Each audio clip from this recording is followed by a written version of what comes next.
What's the story, Morning Glory? What's the word, Hummingbird? Thank you so much for clicking on my channel and for joining me for this review of 90 Day Fiancé Happily Ever After, Season 19, The Tell All Part 1. Once again, I'm upset that they're doing this whole mansion thing where all the cast stay together in this mansion because whatever goes on in the mansion to me is just rubbish. It's unnecessary, it's stupid, it's silly because everybody's drunk out of their mind. This time TLC is not showing any shame in their game because they have a bartender there that is, serving drinks. I don't think we saw the bartender last time, or if there was a bartender last season, I don't know.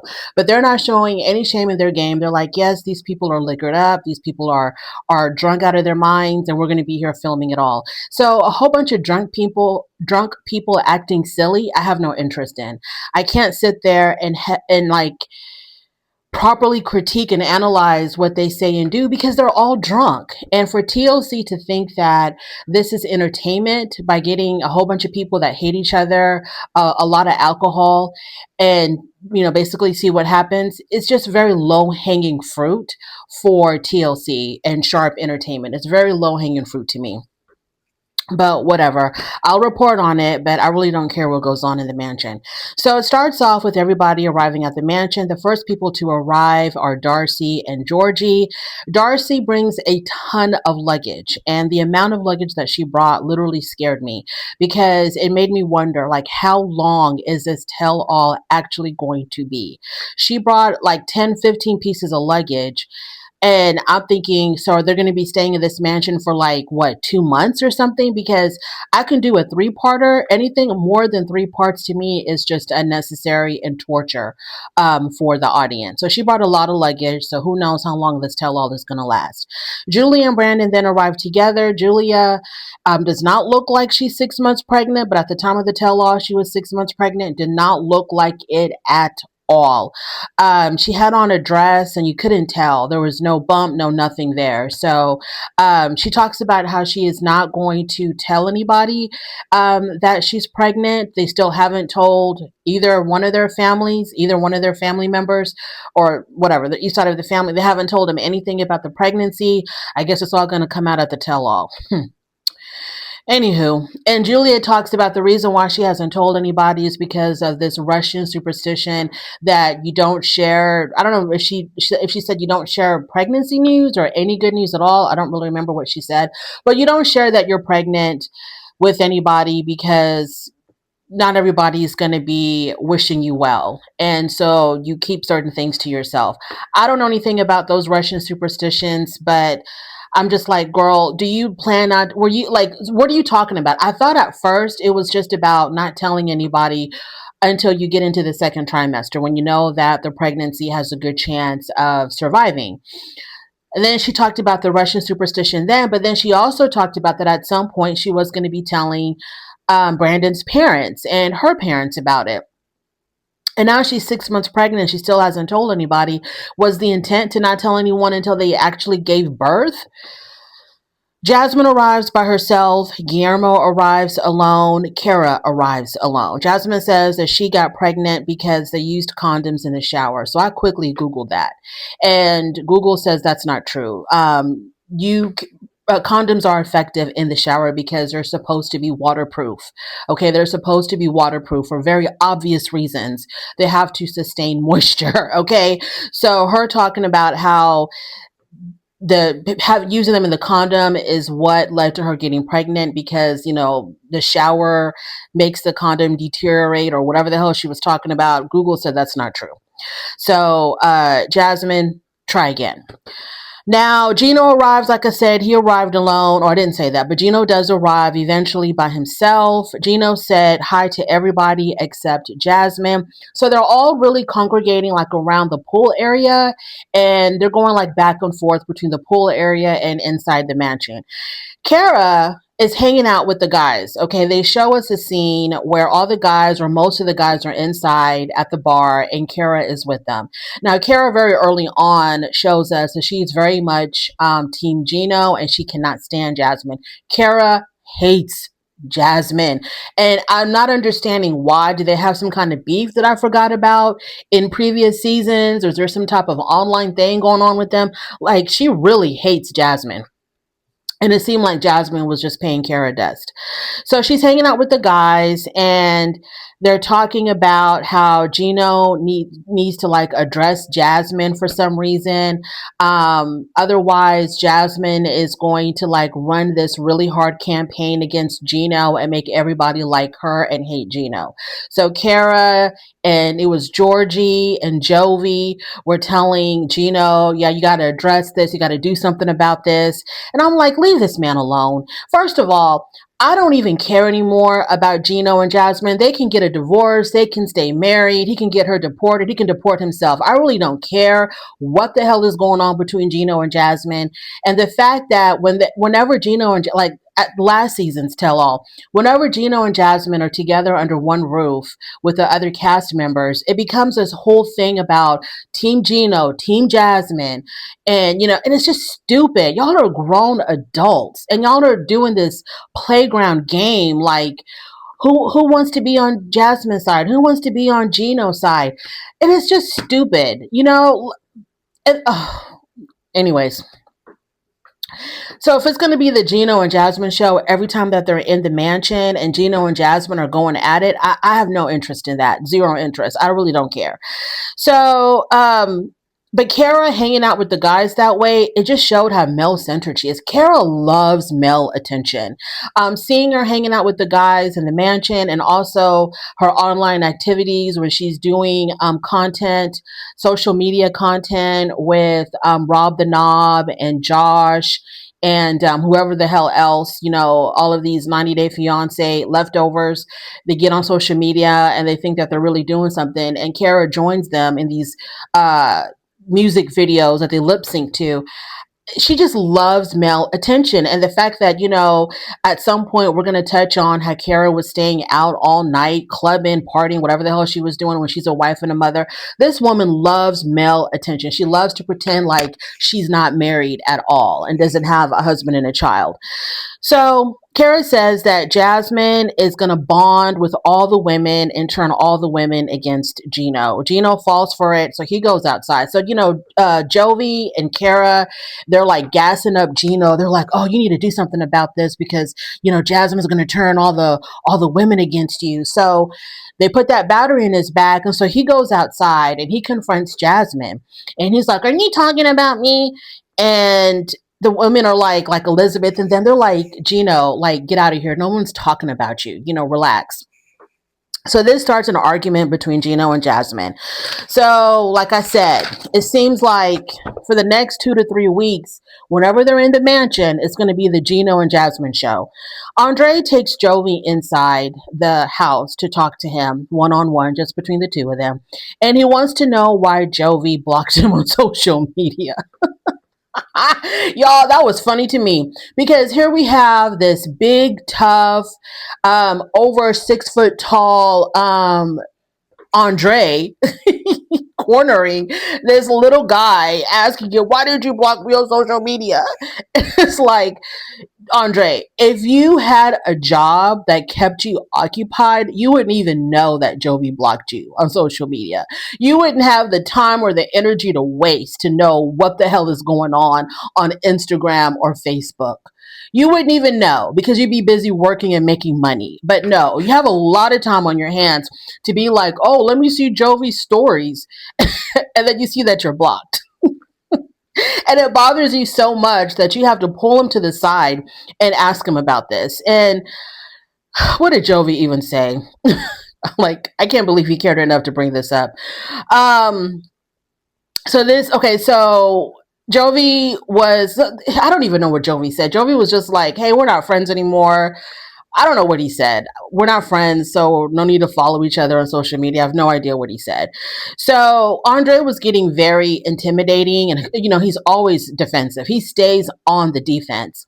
And Andre started saying something like he wanted them to be friends, but then he was insulting him at the same time, calling him a little girl.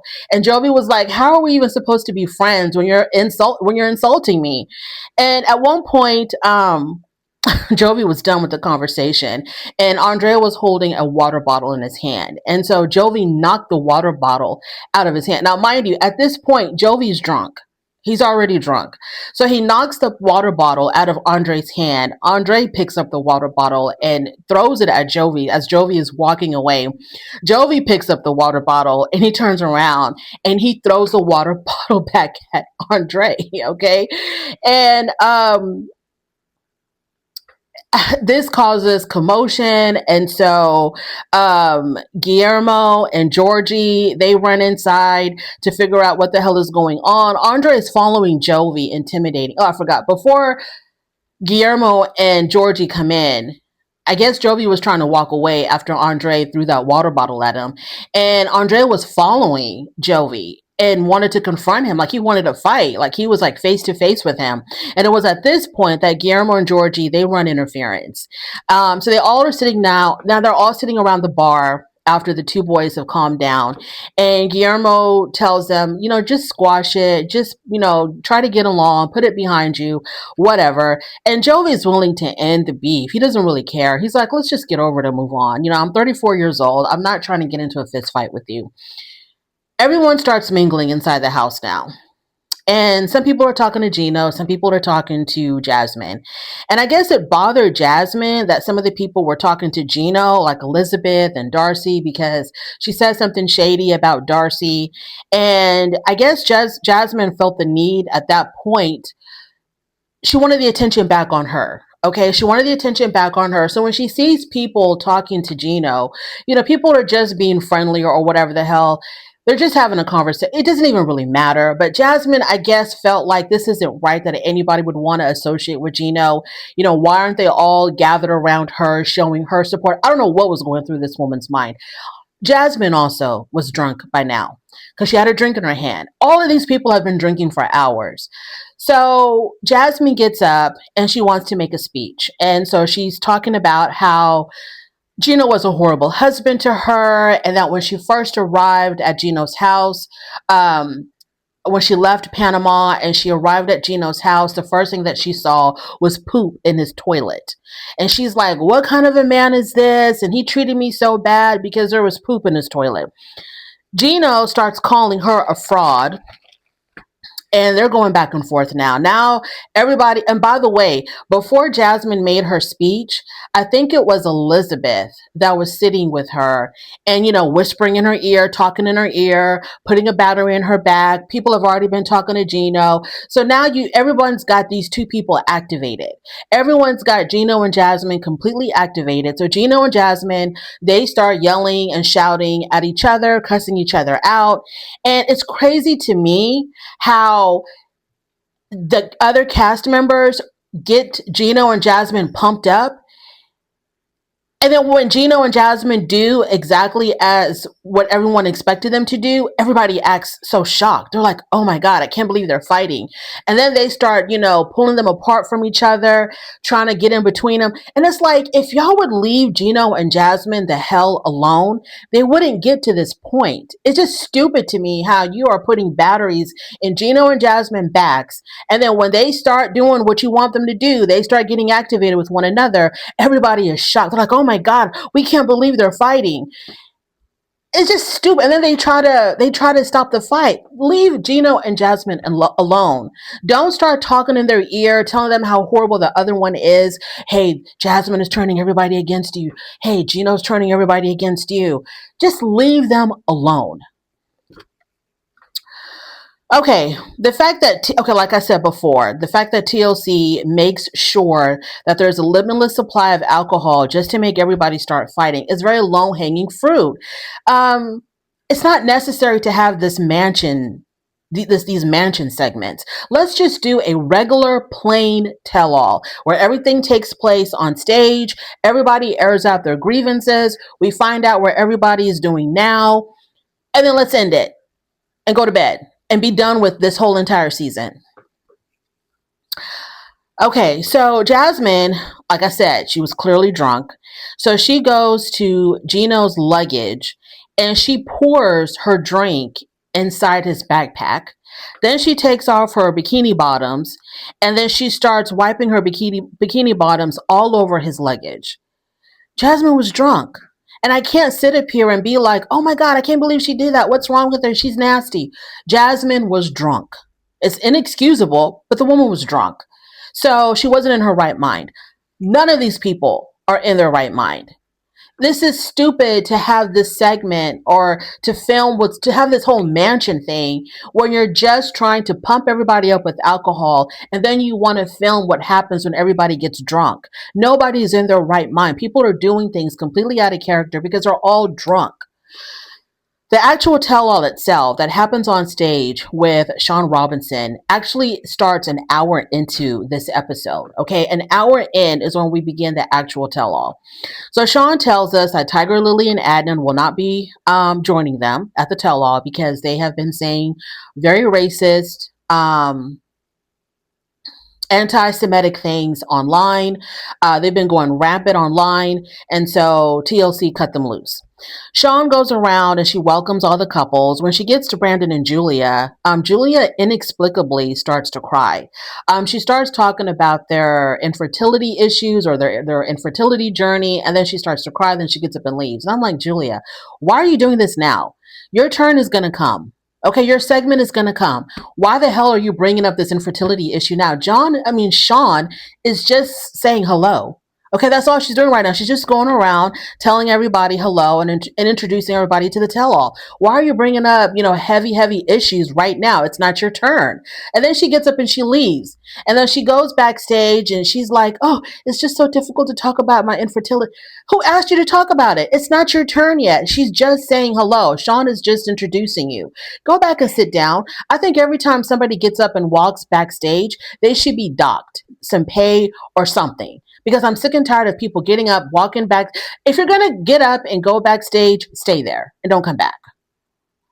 Because it really stops the flow of things. Then everybody's got to wait for you to come back and beg for you to come back. And people are confused. And it just interrupts the flow of it all. We don't have a lot of time, y'all. We already wasted an hour in that damn mansion. So, like I said, everybody was really confused when they saw Julia get up and walk away. It didn't make any sense. So we finally get started. After an hour, we start off with Gino and Jasmine. So Matt hasn't cracked a single smile. So Matt didn't show up on day one when everybody else arrived at the mansion. He showed up on day two. And so from the time that he showed up until the time he sat down on that couch, Matt did not crack one smile. But then when Sean Robinson mentioned little Matilda, Matt's face just lit up like a Christmas tree. Okay, little Matilda is his pride and joy, and so his face just lights up when they're talking about Matilda. So Sean asked, she asks Jasmine, where are your wedding bands? What did you do with the wedding bands that Gino gave you? And Jasmine said that she turned them into earrings for Matilda, which I thought was really weird. You can't stand this man. You're accusing him every 5 seconds that he's trying to get you deported. He victimized you. He was a horrible husband. He was emotionally abusive. He abandoned you. He lied on you. But then you're going to keep his wedding bands to turn into earrings for your daughter? You want your daughter to wear jewelry from a man that you have accused him of all of these horrible things, and he's done all these horrible things to you? If anything, you should have sold him. If you don't want to give them back to him, you could have sold them. That was just weird to me. And everybody else on stage thought that it was weird too. They talk about when Jasmine broke the news to Gino that she was pregnant. And they showed us the clip when Gino came over to Jasmine's house and Jasmine sat him down and told him that she was expecting a baby with Matt. And while they were showing that clip, Jasmine kept her eyes closed the whole entire time. And when they showed Gino's confessional, when he realized that Jasmine never really loved him and that Jasmine was lying to him the whole entire time, that's when Jasmine started crying. And Sean asked her, how does she feel after watching that clip? And Jasmine says, I don't blame him. Okay, thank you. Good, because what the hell did he do wrong? What would you blame him for? She goes, I don't blame him. And then she tells Gino that she's sorry. So this is the thing about Jasmine that sometimes I'm not understanding. one minute she's hating him, accusing him of horrible things.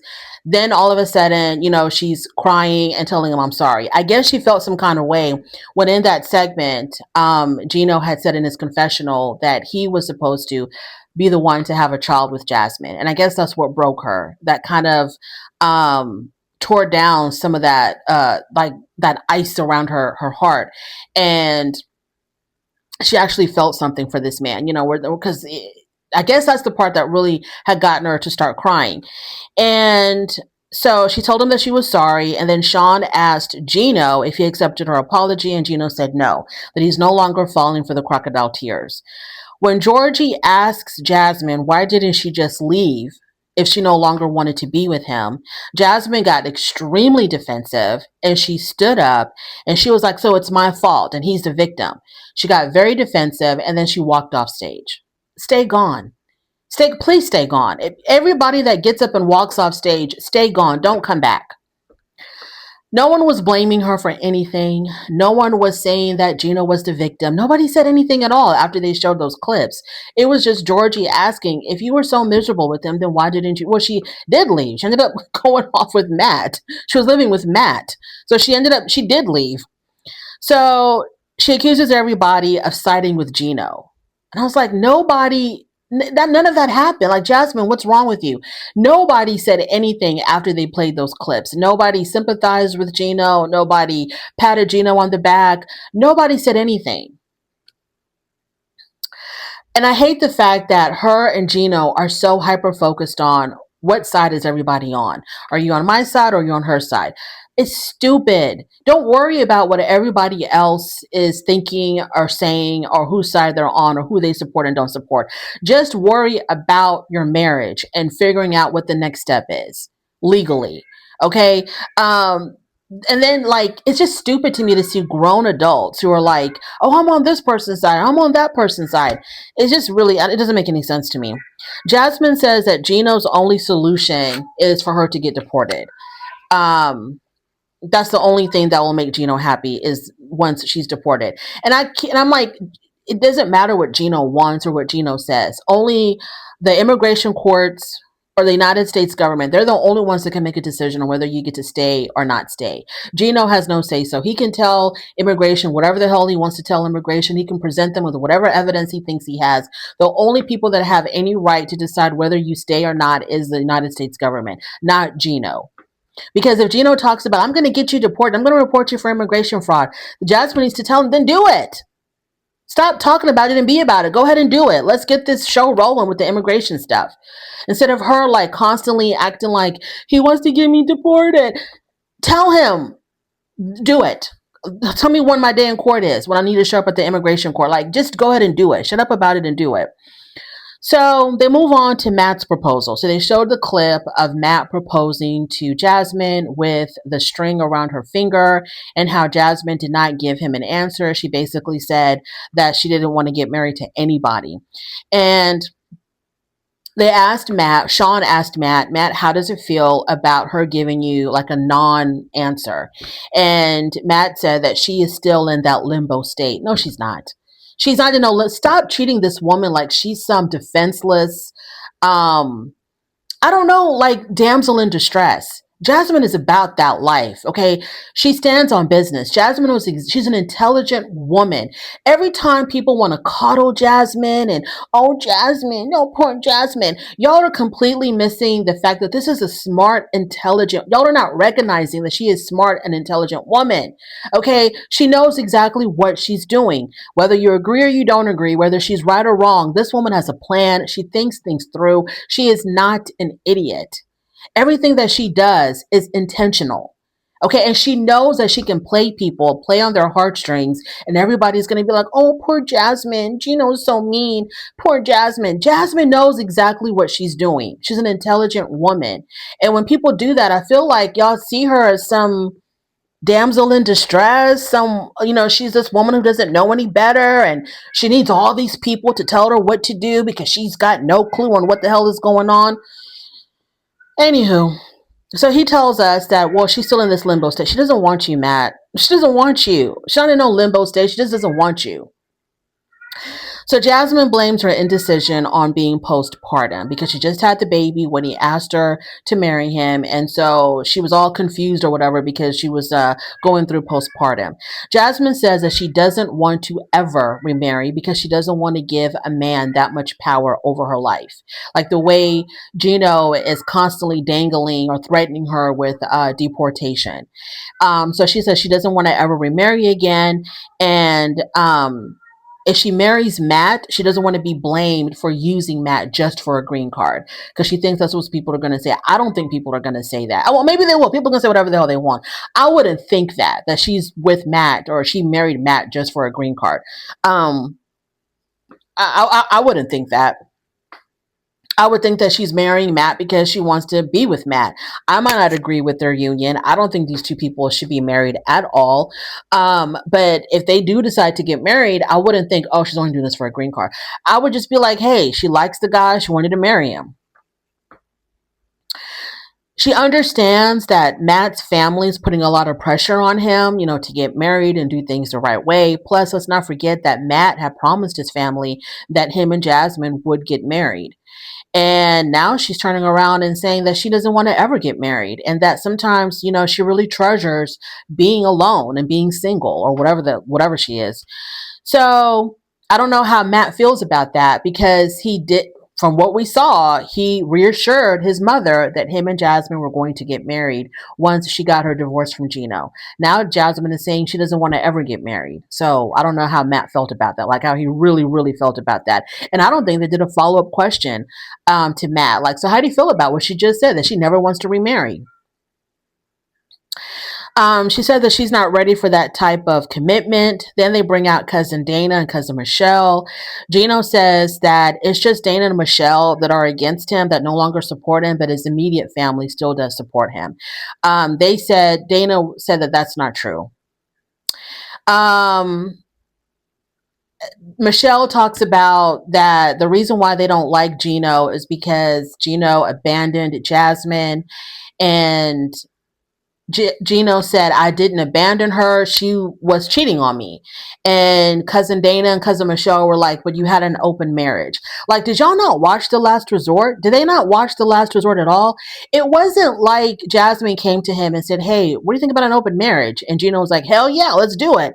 She really put a lot of pressure on him. And she made it seem like if you want me to stay with you, you're going to have to agree to an open marriage. If you want to save this marriage, you're going to have to agree to an open marriage.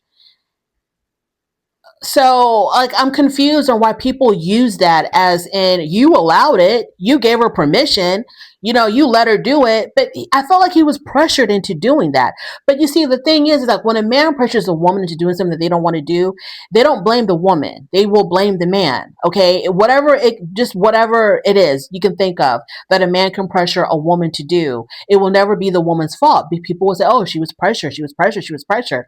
But then when a woman does it to a man, oh, he wasn't pressured. He did it because he wanted to. I felt like Jasmine pressured Gino into this whole open marriage thing. And like I've said, and like I've always said, I think that her and Matt were already messing around with each other way before this open marriage situation ever came up. I think her and Matt met. There was an attraction there. They were messing around, and she didn't want to be known as the cheater, or she didn't want it to come out that she cheated on her husband. I don't know if that was going to be grounds to get her deported and to have the marriage annulled if it did come out that she cheated. I don't know. But then in order to continue to see Matt without any repercussions, she brings up this whole open marriage thing, and oh, my husband agreed for me to be with other men. He agreed with it. He went along with it. He wanted it just as much as I did. I hate talking about Jasmine and Gino. I am sick and tired of talking about Jasmine and Gino. After this season, I do not want to see Jasmine and Gino on my television screen ever again in life. I'm at that point now. I don't care. I don't think I've ever really cared. I need them gone and out of my vision, my line of sight, I need them gone, completely gone. I'm so sick and tired of these two people and their shenanigans. So, where am I? Okay, so they talked about that, like Gino abandoning Jasmine, but Gino said, no, I didn't abandon her. She was cheating on me. And they think that okay, another thing is cousin Dana said that Gino was hiding Jasmine. Like he didn't introduce Jasmine to his family after she arrived in the United States. And so he was hiding her. But they're on a TV show. Like, how is he hiding her when they're on a TV show? His family knows that he's with this woman. So, like, I don't get it. I don't understand what the hell is going on. Cousin Dana, you should have given us more explanation because there was a wedding. Okay. There was a whole wedding and Gino's family was there. Like, what family member didn't know about the wedding and didn't show up? Like, what are you talking about that he was hiding Jasmine from his family? He didn't introduce Jasmine to his family. They were not at the wedding. They weren't at the whatever party that was where Jasmine was trying to beat up on Natalie. I don't understand what the hell's going on.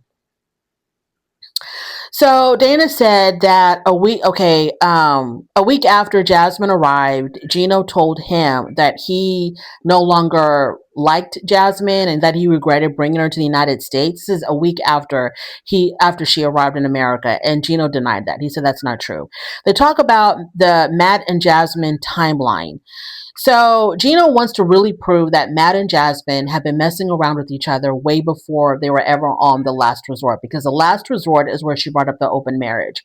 So he takes out his phone and his bifocals and he starts talking about that he has all this proof that they were messing around with each other way before The Last Resort.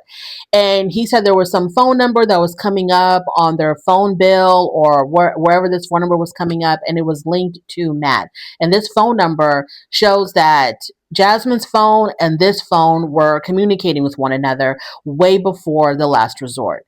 And Matt said, that's not his number. He's like, that's not my number. So then Sean asked Gino, how do you know that that's Matt's number? And Gino said he Googled it and it went back and it came back to Matt. I don't know. Matt and Jasmine, they do admit that they had a friendship when they met at the gym. They were friends. And I think I even remember during the season, Jasmine saying that when Gino refused to take her to the gym, she had to call Matt, and Matt would take her to the gym, take her back and forth to the gym, I think. So Matt was like, and Matt and Jasmine, they're both like, yeah, we were friends. So yeah, we were communicating. So is Gino right? Is Gino right then? Like, I don't understand why y'all would bring that up. Are y'all admitting it because there is evidence that y'all were communicating before The Last Resort? But the issue is, was it a friendship communication or was it more than a friendship communication? The fact that they now have a baby and she was so quick to move in with him, I think that it was more than a friendship type of communication.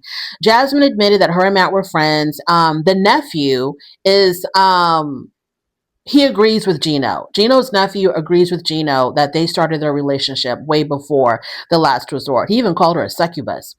At some point, Jasmine didn't want Gino taking her to the gym. Yes, I've already mentioned that. So the nephew was like, he believes that the nephew believes that Jasmine and Matt had a romantic relationship from the get-go. Natalie joins the stage. Natalie says that she only wants to address the fact that Jasmine was trying to beat the hell out of her. That's the only thing that she really wants to talk about. So Jasmine gets up and she wants to run off the stage again because she doesn't want to hear it. She leaves and she comes back. So they show the clip of Jasmine pushing Natalie. And while they're showing this clip, there's like a little profile picture, a little picture in picture, I guess, I don't know what you call it, of Matt as he's watching this. And he's got this big old smile on his face as he's watching his barbaric, thuggish baby mama put her hands on this woman who had nothing to do with anything. And Matt is smiling while he's watching this clip. And I'm like, what is there to smile about? Your baby mama is acting like a complete thug trying to beat up somebody. And you think it's funny and cute? You better hope, Matt, that your mom and your sister stay on Jasmine's good side because you know how she likes to throw hands. And I don't know how are you still going to be smiling and cheesing when she tries to put her hands on your mom and your sister because they piss her off for some reason? Sean says, why did you verbally attack Natalie? And Jasmine says that Gino gave me hope that we would save our marriage. Natalie understands why Jasmine was upset But she said that there's no excuse for Jasmine to put hands on her. She goes, I'm 53 years old. I don't, I didn't come there to fight. I was like, damn, Natalie's 53? Wow, she looks good for 53. Then they talk about the whole presumed father situation that Gino is in with Jasmine and Matt's baby. And Gino was like, we're just going to get a DNA test to prove that I'm not the father. And that's what I'm going to use to rebut paternity. They quickly moved on from that. So then we get into the Florida crew. I don't have anything else to say. I've said it all about Jasmine and Gino. I have nothing else to say about Jasmine and Gino. The fact that the fact that Jasmine said that Gino gave her hope that they would reconcile. Like, why would you call that hope? Why would you even want to reconcile with him? Why would you want to reconcile with him after you claimed that he was such a horrible, horrible, horrible husband and did horrible things to you? And was Gino really trying to like reconcile with Jasmine after the fact that who knows and who cares? Moving on to the Florida crew. So Lauren calling Andre out of his name does not justify Elizabeth violating Lauren's confidence. And that's basically where it all started. But the funny thing is, while we were watching Andre and Elizabeth and Lauren and Alex going back and forth, I was like, why don't we bring Yara into this? Because Yara was the one that started all of this. Yara was the one that started all of this by telling Elizabeth that Lauren had called Andre a horrible person. If Yara had kept her mouth shut, none of this would have been going on. And if none of this was going on, what would the Florida crew even be doing on this show? Because I guess Yara did a good thing by telling Lauren what Elizabeth said, because their whole entire existence for this season was based on this whole entire situation between what Lauren said about Andre. Sean asked Andre what else did he see in Elizabeth's phone? Like, what were the text messages exactly that were going on between Elizabeth and Lauren? And Andre said that Lauren was so desperate to do a mommy makeover because Alex was looking at other women. Alex says that Lauren was on a weight loss journey and she had hired a trainer, she had hired a dietitian, and Alex was in constant communication with the trainer and the dietitian, and he was like there every step of the way as Lauren was trying to get her body back after having her third baby. And Alex admits that. Oh, Elizabeth said, but why did she feel that pressure to try to get the baby weight off so quickly? Why did she have to feel that pressure? So I guess Elizabeth was saying that Lauren was working hard to get the baby weight off because Andre was putting a lot of pressure for her to get her body back. And that the fact that he was so involved with her journey and keeping up constant communication with the dietitian and the trainer, I guess it makes it seem like Alex was really like he was like very heavily monitoring Lauren's progress. I guess, I don't know. So Alex admits that maybe he wasn't sensitive enough or supportive enough. Now, I don't think that Alex was body shaming Elizabeth. Excuse me. I don't think that Alex was body shaming Lauren.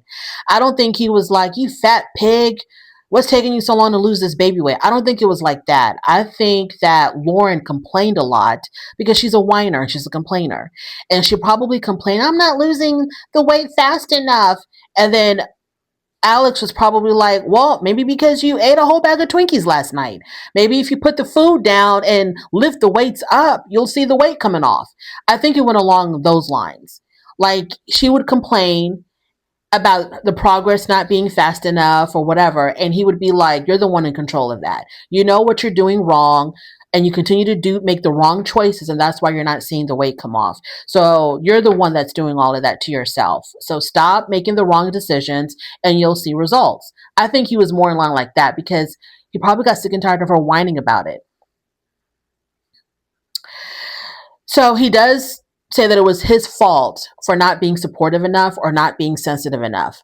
Andre says that Lauren had texted Elizabeth that Alex was comparing her to other women and didn't want to spend time at home.